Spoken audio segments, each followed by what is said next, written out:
আসসালামু আলাইকুম বন্ধুরা। আমার পাশে যে ভাইটিকে দেখতে পাচ্ছেন, ড্রাইভার মোহাম্মদ সুহেল রানা শেখ। তিনি একজন চৌকস ড্রাইভার।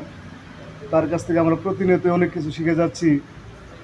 আজ আপনাকে আরেকটা প্রশ্ন করবো সোহেল ভাই, যে বলেন। মহাসড়ক সংকেত কাকে বলে, উহা কত প্রকার ও কী কী, আমাকে সহ আমার দর্শকদের একটু জানাবেন প্লিজ। ধন্যবাদ ভাইয়া, সুন্দর একটি প্রশ্ন করার জন্য।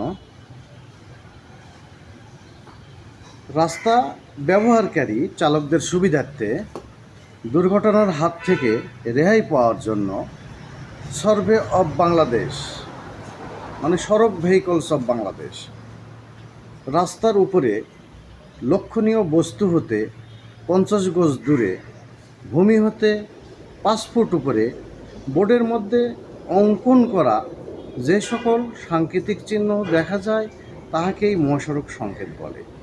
মহাসড়ক সংকেত 3 প্রকার: সতর্কতামূলক, বাধ্যতামূলক ও তথ্যমূলক।